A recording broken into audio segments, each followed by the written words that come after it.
different side of the Africa Forum. It is Running African. Thank you so much for joining us. In this segment of the program, we're going to be speaking with Dr. Obati Shaka. He's the author of 5 books, each of which is considered a masterwork. His first book grew out of his organizing in the Black Freedom Movement, entitled The Political Legacy of Malcolm X. Dr. Tishaka's book on Malcolm X covers dimensions missed by Alex Haley's autobiography. And Dr. Tishaka, as you remember, was here in Jamaica a few years ago as part of our celebrations of Mwalimu Marcus Mosiah Garvey. Dr. Tishaka's 5th book is The Integration Trap, The Generation Gap, caused by a choice between 2 cultures. It explains what has gone wrong in black families, communities and nations since 1968 that has led to shifts in black values and behavior not arising from enslavement. Dr. Tishaka shows that since 1968, powerful hostile forces have hit black communities and African nations, causing them to make a choice between 2 cultures, one African American, one European American. The book examines African and African American culture in depth to rescue African American communities nationally and African nations globally. Going to be talking to Dr. Obati Shaka in this segment of the program. I know we're having a little difficulty with our telephone lines, but we're trying.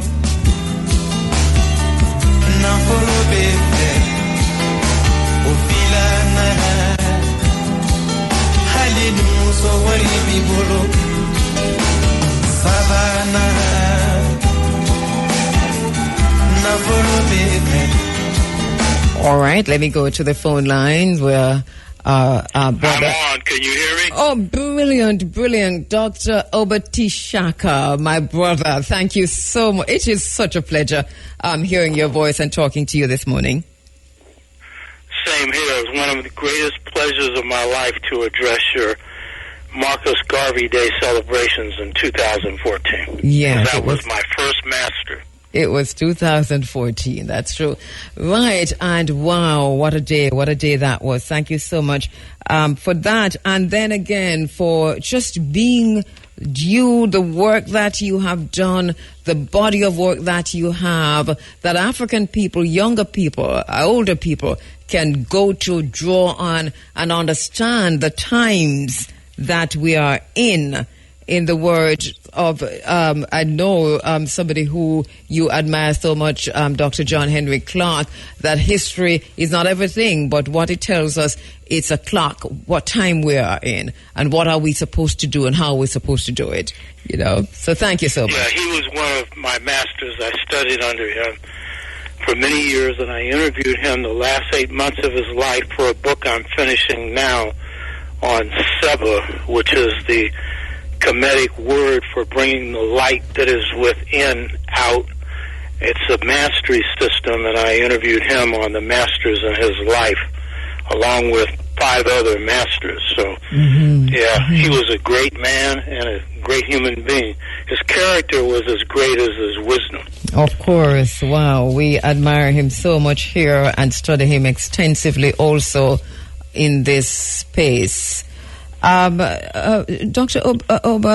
Tishaka, we've read your book more than once, The Integration Trap, The Generation Gap, and listened to interviews that you've done about this, and I've also had conversations with you about the book itself. But it seems even more relevant now as we go through this interesting times that we're going through right now. We just had a conversation earlier with Dr. Malik Zulu Shabazz, talking about the protests in America and the fact that the world seem to be protesting now. They've taken to the streets in droves, and young people are leading those protests. Within the context of this generation gap, and we're going to come forward to the integration trap, and this choice of 2 cultures, how do you situate this, what we're seeing unfolding globally? Very good, timely question, and I appreciate having an interview with somebody who does some serious study and reading and to speak to the people of Jamaica who stand up beyond their class. You all have an impact on the world beyond your size, and it's a good question. I would call this moment the George Floyd, Breonna Taylor uprising, this movement that we see shaking the world right now. And in the Dogon, they have a term called Adunoso, Adunoso. In my new book, I'll be discussing this. It means sign of the universe. And the Dogon have this idea, they're the greatest astrophysicists on the planet, that every part of the cosmos is a miniature reflection of its whole. And I think if you look at what's happening with this great uprising right now, and it is especially an expression of where the hip-hop generation is moving in this country and globally. If you look at George Floyd and Breonna Taylor, the young lady who was murdered in her house by the police in Louisville, Kentucky, and her boyfriend defended him and shot a cop as he busted through the door. If you look at what they symbolize, it really symbolizes all that this choice between two cultures really represents. Look at George Floyd. Here's a powerful black man that's been described as a gentle giant. The media's tried their best to try and attack him because in this country and around the world, the victim, as Malcolm X said, is turned into the criminal. But if you look at George Floyd, what did he say? I can't breathe, which is the same thing that happened in New York with Eric Gardner, whose mother just after years of fighting got the cop that strangled him to death fired. It took all these years just to get a cop fired. He should have been, and I'm not for capital punishment, but executed for that. So this is a repeat of what's gone on over and over again. But if you look at that cry out, that call out of I can't breathe, and then his last call was what? Mama. And I thought at first his mother was alive. And then I come to find out his mother had passed on.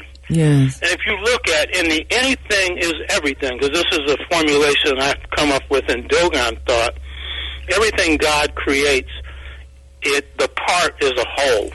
We're a miniature reflection of this larger universe. Everything that's in that universe is in us.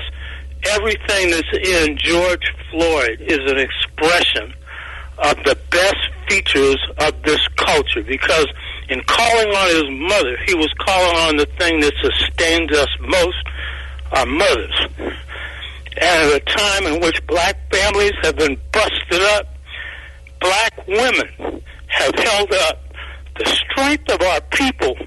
And then he was calling on a mother on a spirit plane. He was drawing on the fundamental principle of our culture, which is spirit, God. Now, according to Al Sharpton, she was calling him home. I don't believe so. I think he saw his mother trying to help him stay alive.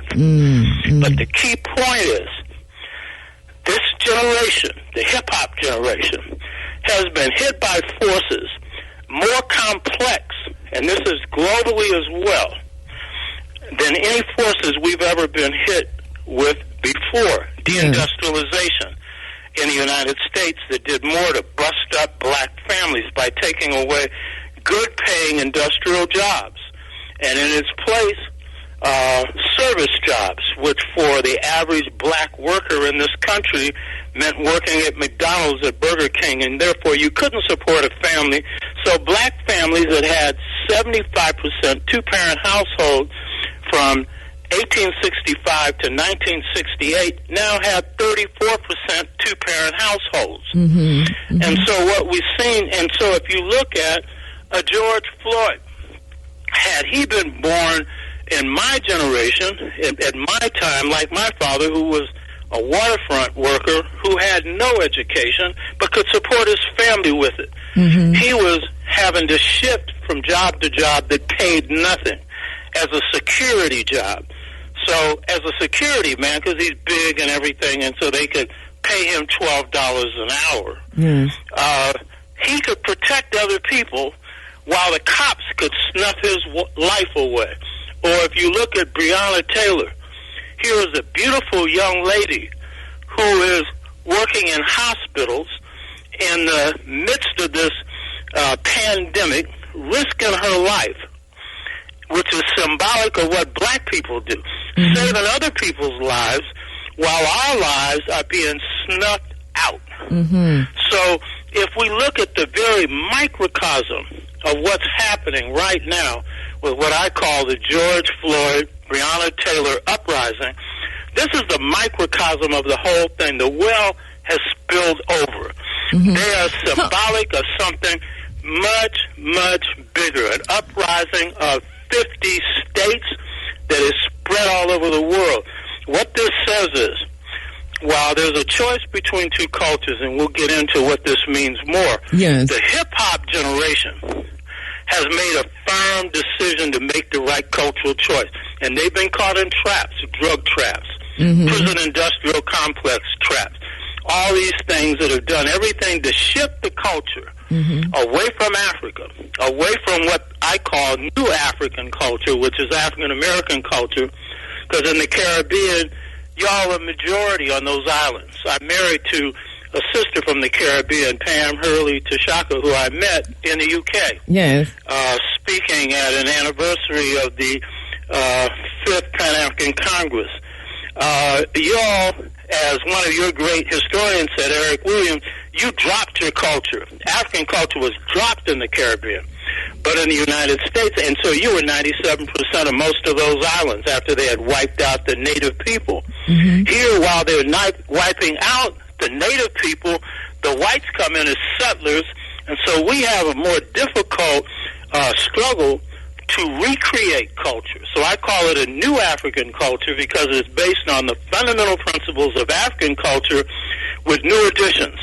Our youth have indicated that in spite of the harsh conditions they faced, what makes it hard for them to even have two-parent families, that it weakened extended family communities, they have made a choice to choose the strongest parts of our culture, which is spirit, which is family, which is placing our people before money. And while there's been a real strong drive to turn the hip-hop generation into a group of individualists that place me before the group, this is showing the group comes first. And I think it's important to have this conversation now, especially within the context of where your own research has centered us in terms of looking at this choice that we have over these many years, this choice between two cultures, and how these powerful hostile external forces have attacked the African community. To cause this black generation gap. You're saying that looking at the Breonna Taylor, George Floyd uprisings, that you're seeing the hip-hop generation making a choice. And you've said that they have made a choice on the side of spirit. So let's back up a bit to say then, what is the choice? What are these two cultures? When we talk about the choice between two cultures, what are these two cultures? That's what I like about a good interviewer. I'm not talking to the corporate media here. I want to really stress something with everybody that's listening, because I say this in all humility. My best stuff has come from three realms. The battlefield. I'm an organic scholar, but my scholarship comes from wars. I've been in battles now 61 years. I'm 80. But I've been in battle 61 years. It's come from, therefore, experience. My stuff is field tested. You'll see it works. That's number one. 2, my stuff comes from study. So I've done a lot of study. Know your enemy, know yourself. Yes. 3, it's come from transformations. Because while I've been in the battlefield for 61 years, I've been conscious for 57 of those years. That means I was asleep and I underwent an awakening. So my awakening has been key to what I've been able to do. But this choice between two cultures, I really want to stress this in all humility. This term doesn't come from me. This comes from an inner light.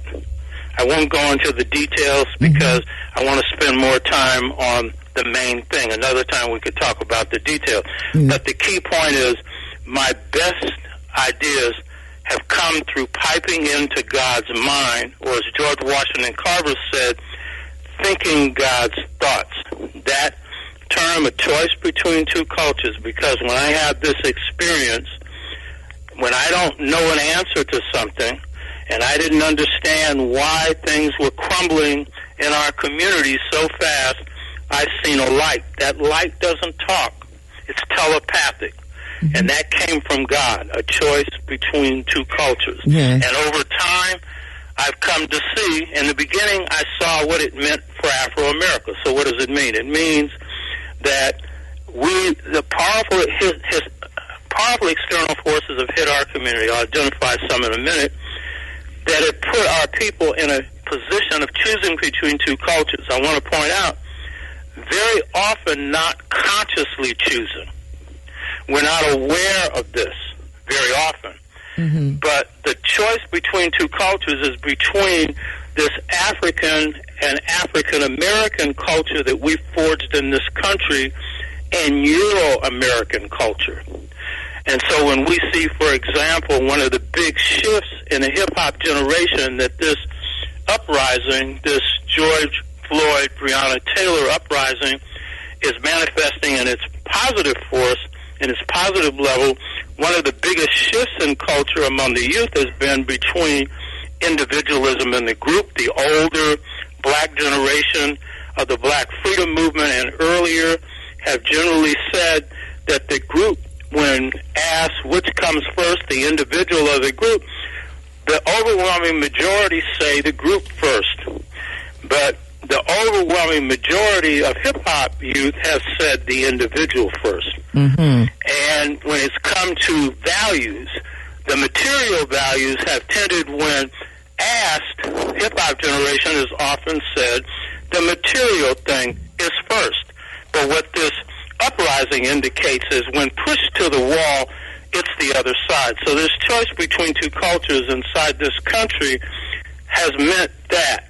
But over time, I was speaking at Centerprise Bookstore in London. It was the year I met my wife, 2005. I was in London. And so when you speak before an audience, you speak to that audience, and it began to dawn on me that this choice between two cultures isn't just what's hit us, it's what hit the Caribbean. Exactly. It's what hit Africa.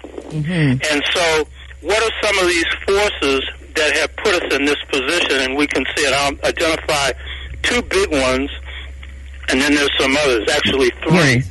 Two big ones, and then a third one. The first one is what I mentioned, deindustrialization. The decision by the United States and much of the West to take manufacturing jobs outside the United States into Asia, mainly China, Mexico, and other third world countries, where they could exploit the labor of people of color, not have to pay the wages they were paying blacks and whites and others in this country and in Europe.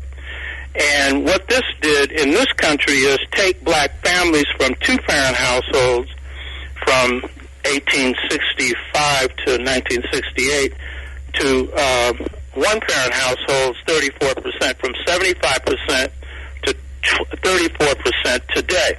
So that really, and then when drugs and external force hit black communities, which also hit Jamaica and other parts of the Caribbean when they're trying to destabilize Michael Manley, then you also see a culture coming in with drugs. So that begins to threaten the rich culture that, each of our people have. But then what you see is globalization is brought on. Milton Friedman is a major author. The globalization policies coming out of the University of Chicago. Yes. And he formulates ideas that, of course, capitalism supports, and basically was a mouthpiece for capitalism. And basically what was this?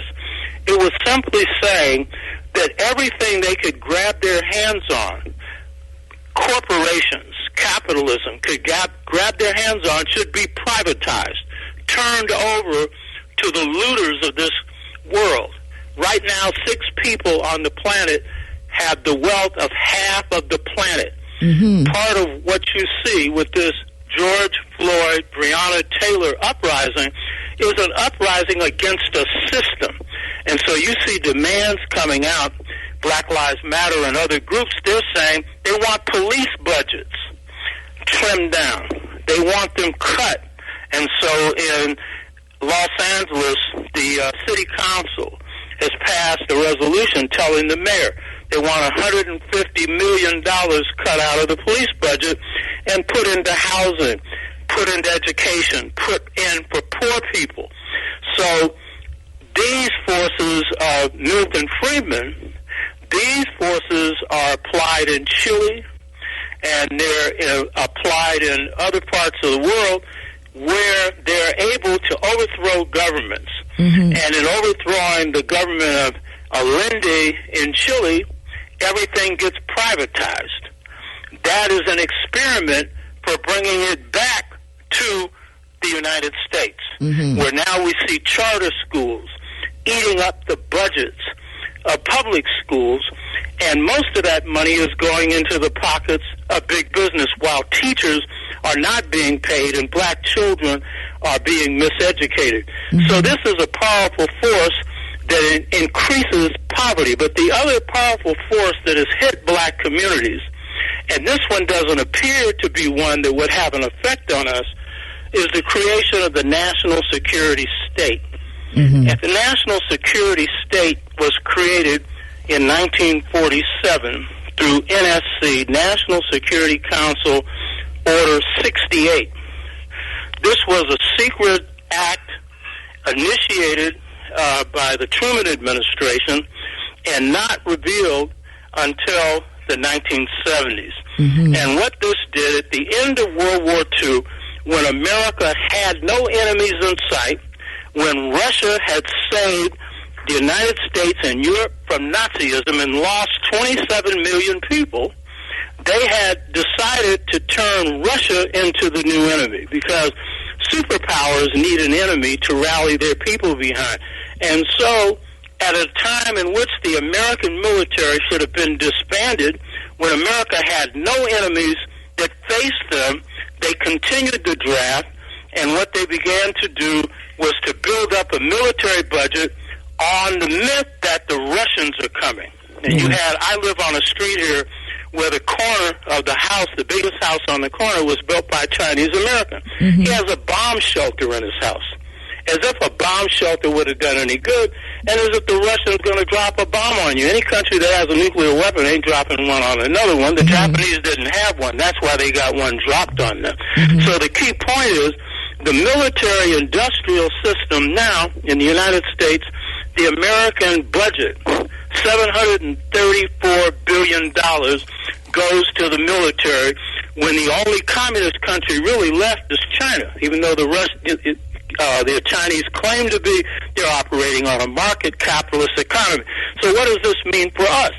It means that the programs that should go to build roads, the programs that should go to build schools, the programs that should go to really end poverty, mm-hmm. those are going to screwdrivers that sell for $1,000. They go into the pockets of the rich. So that when this organic movement, George Floyd, Breonna Taylor uprising, demands slicing budgets for the police, the mm-hmm. next demand is cutting out, is nearly to zero, the military budget. Mm-hmm. And only one candidate for president of the United States had raised that, and that candidate was shut out by the establishment. Mm-hmm. So you now have Biden running against Trump, and right. But he was not the best candidate. Barry Sanders was the only one that questioned the military-industrial complex. And by the way, he came out of my old organization, core Congress of Racial Equality. So the point is, these forces that have hit us have been harder for us to resist because they've been institutional. All right, I'm going to ask you... Bill Clinton, ending poverty. I'm going to ask you, Prof. Ending welfare. Yeah. So these have put us in unconscious positions of making choices from this position of impoverishment. But the wealth that we have is our culture. All right. I'm going to ask you to hold the line for me 1 minute. Let me just take a quick break and we'll come back to pick up from there, talking about these hostile external forces which have impacted the African community, not just the African American community, but Africans globally, and the choice then that we had to make. We take a quick break. We'll come right back. When we lose our African connection, we lose our rural connection. When we disconnect ourselves from Africa, we cease to be a world people. Without the African connection, we are a disjointed people, begging for the entry into somebody else's house. Thank you so much, my sister, with the words there of Amilcar Cabral. You're inside of the Africa Forum. It is Running Africa, and my very special guest on the phone lines is Professor Oba Tishaka. He's the author of The Integration Trap, The Generation Gap. We're talking about that now. Do not forget that there is an addendum, that there is the choice between two cultures. The integration trap, the generation gap, caused by a choice between two cultures. Professor, thank you so much for staying with us.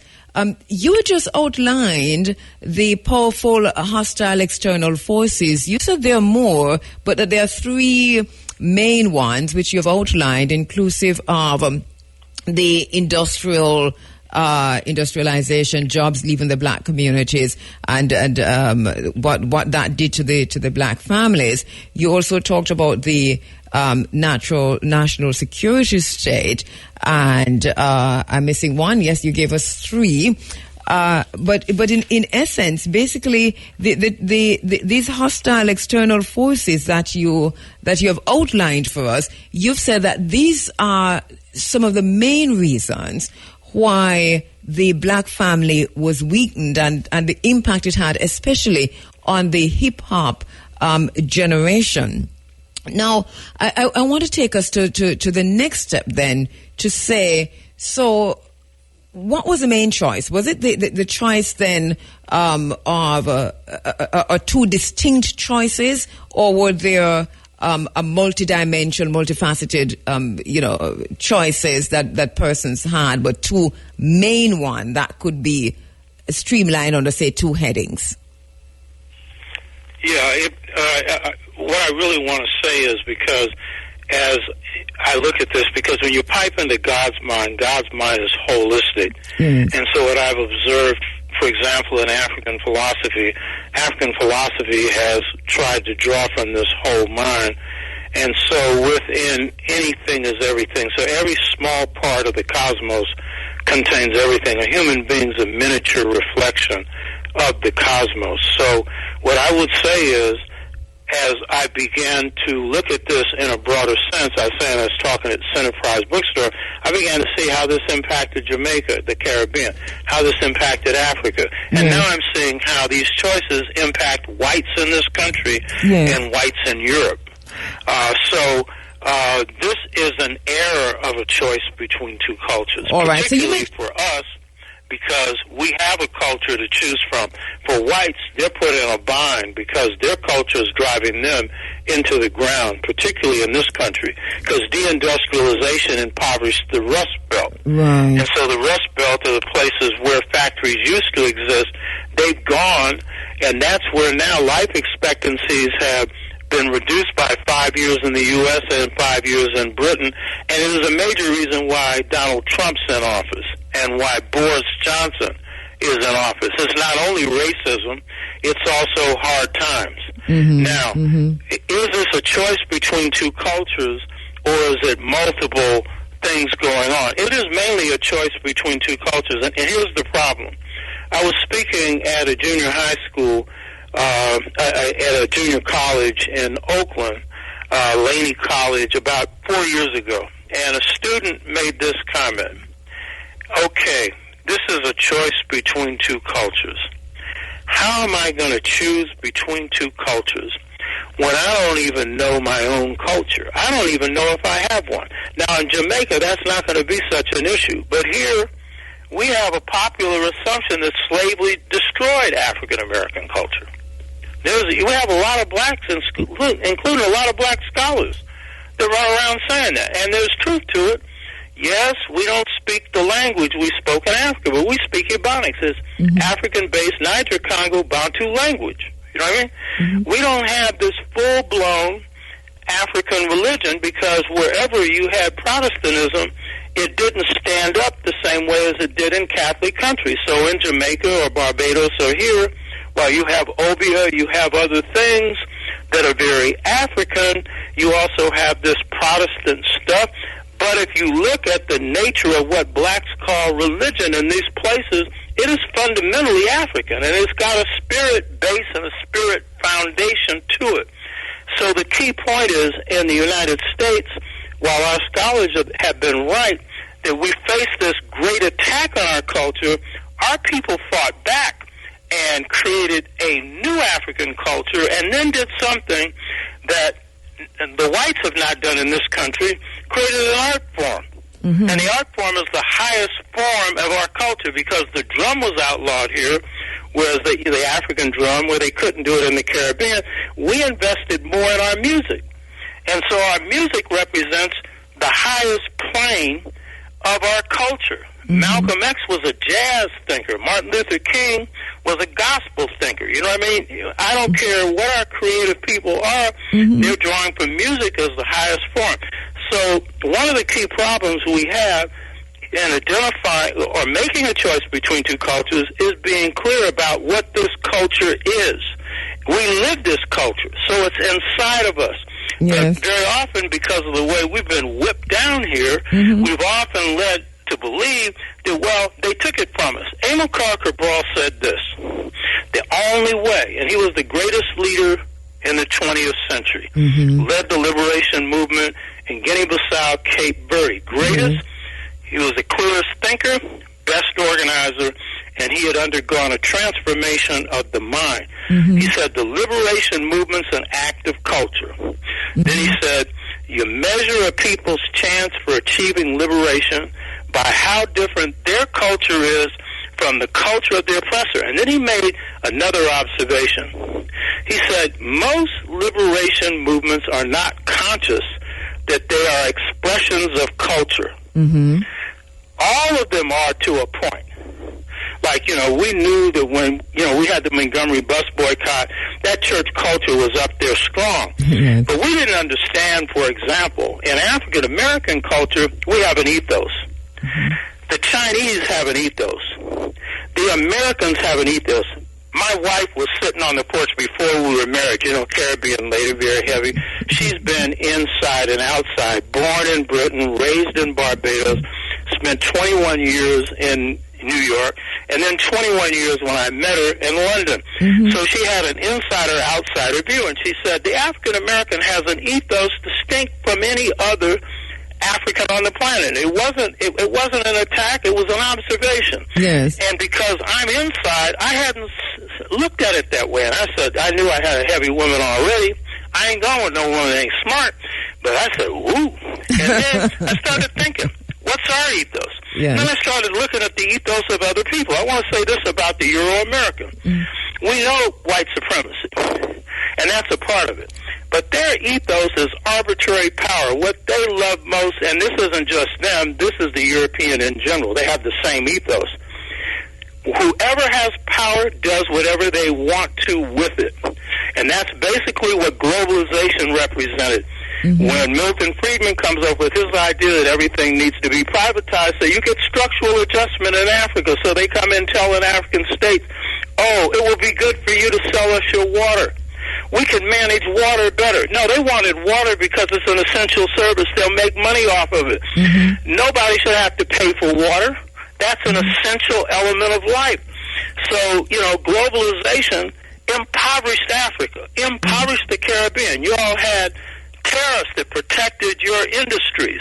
Mm-hmm. And so the U.S. comes in and forces their stuff in cheaper than yours, so that you got powdered milk driving out your rich milk industry. You know what I mean? Impoverishing your island. That's what globalization did. That leads to a choice between two cultures. And when Michael Manley is trying to do good for Jamaica, guns are being sent in. Gangsterism begins to arise. Drugs come in. Central Intelligence Agency, same stuff that was done here. So, and of course, you mentioned before United States, and you mentioned before, and Prof. globally, we have a choice between two cultures, which means that nothing, as your introduction said, if we don't draw from the African element, we have no strength. Nothing is going forward unless the programs we come up with have a cultural component. And that cultural component has to be the component that gives us an alternative that frees our people from poverty, that frees them from not knowing who they are, that frees their mind so that they can stand on their own. And those principles are spirit, family, the value for a human being over money, and the need to see that everyone has a right to the tree of life. One of the things you talk about in your book, and very early on in your book, is the ancient Kemetic principle of Ma'at. You foregrounded this very earlier to talk about this, as this was conceived as the rudder of heaven and the beam of earth. And you say, although invisible like the rudder of the ship, it provided direction to the cosmos. Like the center beam of a building, Ma'at provided the central grounding and foundation for Mother Earth. Now, I want to talk about that a bit, but before I come forward to that, I don't want to let go of something you mentioned just now when you made reference to that Michael Manley era and the gun tourism. Interesting way to put that, and we'll use that as of now. Because you also mentioned earlier, before we took the International Monetary Fund and the World Bank as hostile forces, and how those disrupted the Caribbean economies, and Jamaica in particular. I want to talk about that a little bit as hostile, as one of the hostile forces, the IMF and the World Bank. You mentioned, goods and so on, foreign goods, and the introduction of drug trafficking. Can we pay some attention to that for a minute? Because how destructive is a force like that to the Caribbean economy, the IMF, the World Bank, the Bretton Woods institutions? Yeah, and to Africa. Because it is the external forces that hit you that are similar to the ones that hit us, but your nation states, or you're coming out of colonialism, building your nations. And so, as you point out, Bretton Woods was a series of meetings held in the United States to create a new world order. And out of that came the International Monetary Fund, the World Bank, and the United Nations. The United Nations was conceived by Franklin Roosevelt in a meeting with Churchill at the White House, where he conceived of this, and Churchill didn't like it because it meant that on the Security Council would be Chinese, would be people of color. He didn't particularly like that, but he went along with it because that would rescue him. So these international bodies have essentially been mouthpieces for the United States, and they all claim to be World International Monetary Fund. It was not originally set up for the purpose that it ended up assuming. It was set up to rescue Europe. But once the World Bank is created, and once the Marshall Plan comes into effect, which is designed to save Europe, there's no real need for that for Europe. So it is then used for countries of color, and essentially to keep them in the bottom position, keep them where they are. And so the policies of the IMF, the Milton Friedman policies that, become really pronounced, these policies basically are designed to transfer the money that was gained through and the wealth that was gained through colonialism to what we now call neo-colonialism or economic colonialism. So the IMF will always come in, and the World Bank also, and say, privatization is good for you because private businesses can manage things better than anybody else. No, they can't. All they can do is rip off what you've got. So in order once the 80s come in Africa, the IMF, and in the Caribbean, in the case of the Jamaican government trying to negotiate terms with the IMF because your currency is not recognized on the international market, your government negotiates good terms the first time because Michael Manley had a relationship with the Labour government in Britain, and he pulled it over.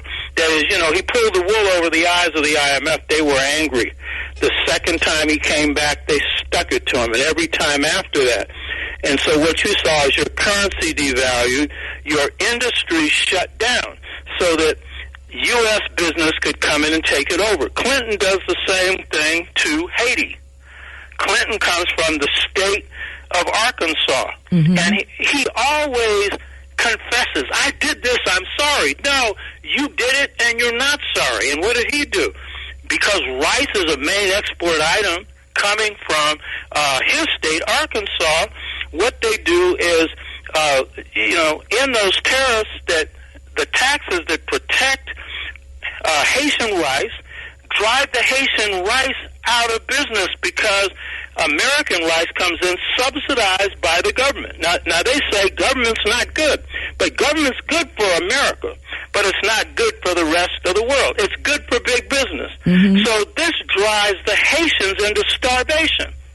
And then Clinton comes along and says, I did it, and I'm sorry. No, he's not. Just as he sat in on the murder of 1 million Rwandans who were hacking each other to death. Exactly. He could have sent the Crips in and given them guns, and they could have stopped it. He could have simply told them to stop it, and they would have. And then he goes into an airport and apologizes later. So these external forces are designed to keep these countries poor. Jamaica is an island of heaven. The people in Jamaica should be living like gods. Instead, it's hard for them to even get on their own beaches because of the rich in this country.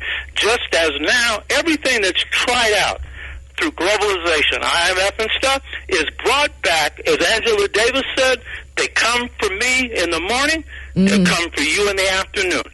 So white workers may think that they're getting a few leavings from this, a few crumbs, but in the end, they come and slap them down. And so now they got this ignorant fool called Donald Trump sitting in the White House. That was their middle finger that they sent to the power structure. And now he's sticking it to them. 750 people removed from food stamps. A move, if he's reelected, to end Social Security, the only thing that poor people have left in this country. So these are external forces that then, as you know, in Jamaica, create gang culture and a whole bunch of other stuff that threatens your own culture and impoverishes your people when you should be living in wealth. So these international forces are nothing but gangsters. I used to be in my brainwashed days in the United States Marine Corps. I was in the reserves. And I never fought in a war or anything else. I didn't learn my skills in the military. My father was fighting the Klan when he was 12 years old, and I learned my fighting skills from my father. But the key thing is, Smedley Butler, who is a 3-star general, 2-time Congressional Medal of Honor winner, when he retired from the Marine Corps, said, the Marine Corps is nothing but a gangster organization. He said, the Marine Corps was more gangster than Al Capone. He said Al Capone ran a gangster operation in one city. He said he ran it on 3 continents. And it was all for the national, to quote him, national bank boys. So that's the nature of what the American military is. And you see now this uprising, the George Floyd, Breonna Taylor uprising. It was strategic. It moved to Washington. It was strategic. It's gone to major mayor's offices and put demands. And it's caused a split between Trump and his Joint Chiefs of Staff. And you've seen military brought out to try and suppress these uprisings, and they're too cowardly to even put their badges on, because now they've got military out there who are prison guards, who have been shipped from all of these southern states for largely peaceful demonstrations. So globalization has that form externally. And globalization has this form internally. And so whatever hits the third world, what they call the third world, people of color, it comes back to rest in the United States, because in the end, the corporations want everything they can grab for themselves. And if there's a bottom line, and I know people in Jamaica get this better than people in this country get it, capitalism is no good. Understand that. It is no good. It is based on the blood of Africans. It is based on the extermination of Native Americans. And after they've done that, then they bleed their people dry, except for very few. And so a choice between two cultures, we haven't reached the point yet where we have to conceive of an alternative to the system. That's part of what my work is based on. A number of us who have fought before, and I know this younger generation, that's where they're poised. They're looking at what is the nature of a just society? And that is really what the cry for justice at the hands of the police is about. And to go forward then to what does justice require? A question that we're asking, a recurring question in this program all morning. You mentioned earlier the importance, in even quoting Amilcar Cabral, the importance of the African identity, of understanding who we are. As they say in Kemet, know thyself and thou shalt know the Neteru.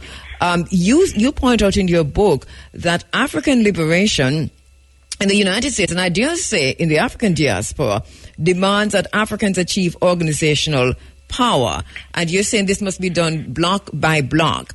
But you go further to say that to become a powerful people in the 21st century, Africans must understand the love of self, that the love of self depends on the love of Africa. Now, I think this is critical, and I want us to pause for a moment to talk a little bit about that, because it would seem to me that if we, as Kwame Ture talked about, they weren't fighting for integration. They were fighting. They were marching for full liberation. How important is the African identity, the African heritage, to the liberation of the African in any liberation struggle, and even specifically in the liberation struggle that we see ongoing here now? Yeah, good question. I just wanted to back up and answer your other one briefly on Ma'at, and go into your two questions around organization and identity. The key thing about Ma'at, and it's central to African cultures all over the world, is this. Ma'at is the idea that there's an order to the universe, and it's invisible. And so the Kemites, the ancient Egyptians, and Kemet meant black, the people of Egypt who were black. It meant that the universe operates on an invisible law. The law is harmony, truth, justice, right order.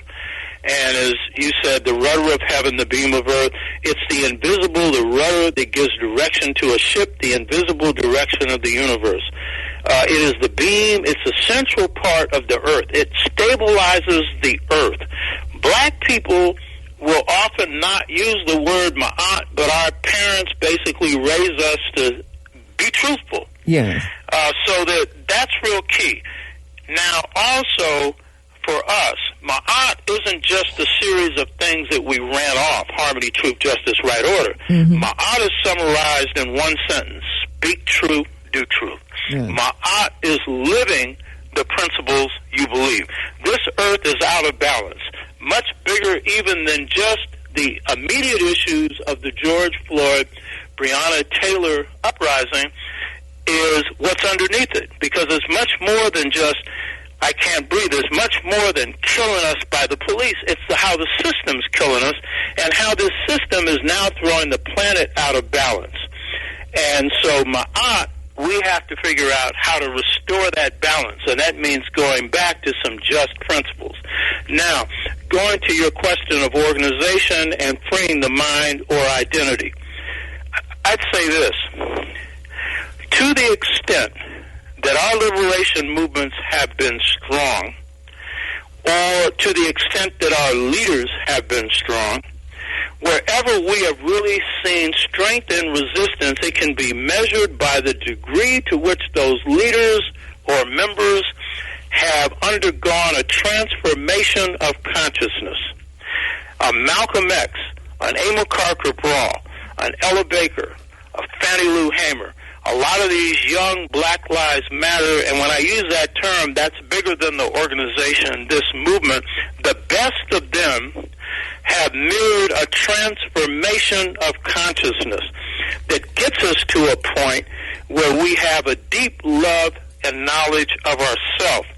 So an integration trap, generation gap, caused by a choice between two cultures, and all the books I've written, I identify the stages that we go through when we're waking up. Mm-hmm. And those stages, if we miss any of them, usually our movements will be in trouble. I make the point in the integration trap that as good as the Black Panther Party was, one of its big weaknesses, and Assata Shakur, who's in exile in Cuba, one of their best leaders, one of their best members, made the point that one of the weaknesses, and I'm not knocking the Black Panther Party, is a great movement. Mm-hmm. It stood up against the police. It stood up against state repression, and it correctly called for revolution. They were right, and they demonstrated courage. But she made the point that the Black Panther Party knew more about Mao Zedong than they did Nat Turner. Mm-hmm. That it was not grounded enough in a